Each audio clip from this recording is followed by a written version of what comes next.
Assalamualaikum warahmatullahi wabarakatuh. Perkenalkan, nama saya Istighfarina Nur Fatihah, semester 5 dari program studi S1 Keperawatan dari Stikes NU Tuban. Di video kali ini, saya akan menjelaskan tentang 5 penyakit menular.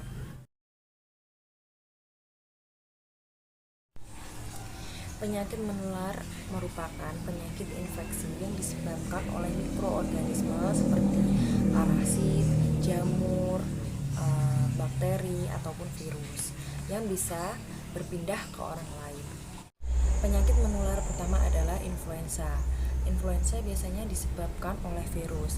Gejalanya adalah seperti nyeri otot, batuk, bersin, demam, sakit kepala, serta hidung tersumbat.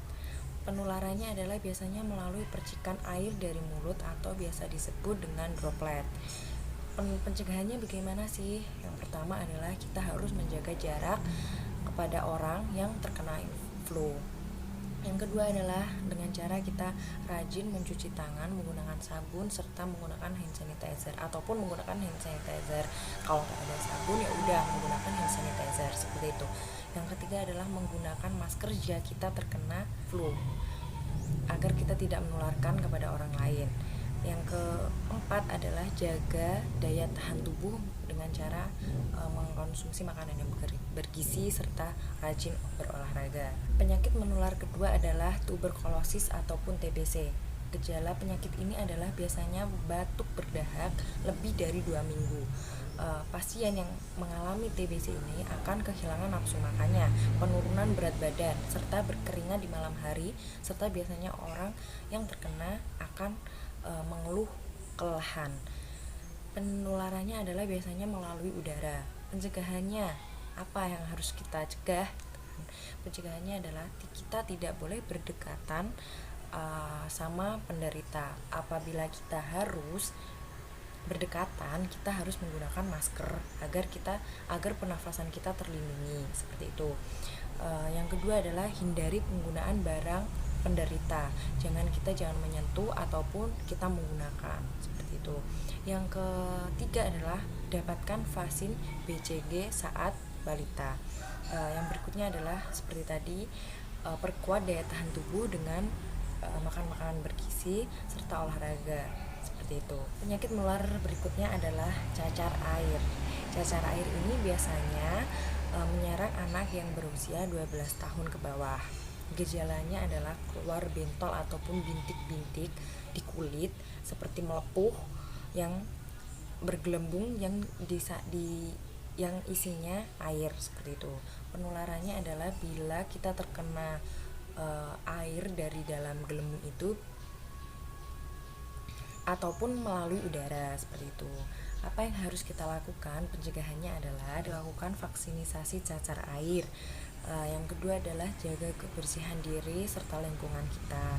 Yang ketiga adalah konsumsi makanan yang bergizi, dan yang terakhir adalah tidak berdekatan dengan pasien cacar air, dengan orang yang menderita cacar air seperti itu. Dan selanjutnya adalah DBD ataupun demam berdarah. DBD ini biasanya disebabkan oleh nyamuk Aedes aegypti seperti itu. Penularannya adalah dari gigitan nyamuk. Biasanya nyamuk ini itu ada di musim penghujan. Apa sih yang harus kita cegah gitu? Pencegahannya adalah yang pertama, kita harus menguras bak mandi kita minimal 2 kali dalam 1 minggu. Terus yang kedua, kita harus menutup penampungan air. Terus yang ketiga adalah kita harus membersihkan lingkungan kita dari barang-barang yang biasanya dihinggapi oleh nyamuk, biasanya ditempati oleh nyamuk seperti itu. Karena nyamuk suka sekali tempat yang banyak airnya. Terus yang terakhir adalah malaria.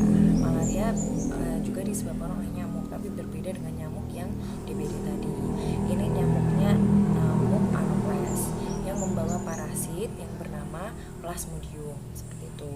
Ciri-cirinya adalah demam tinggi, menggigil, tubuh nyeri, dan mual, biasanya juga muntah. Terus penularannya adalah melalui parasit Plasmodium yang dibawa oleh nyamuk kemudian menggigit manusia seperti itu. Cara pencegahannya bagaimana? Cara pencegahannya adalah menggunakan krim anti nyamuk saat mau tidur ataupun kita beraktivitas agar kita tidak terserang gigitan, seperti itu. Yang kedua adalah memasang kelambu saat kita mau tidur. Kalau nggak gitu kita harus menggunakan pakaian panjang seperti baju panjang, bawahan panjang agar kita terhindar dari gigitan nyamuk, seperti itu. Mungkin itu saja yang bisa saya sampaikan di video kali ini. Kurang lebihnya saya minta maaf yang sebesar-besarnya. Saya akhiri. Wassalamualaikum warahmatullahi wabarakatuh.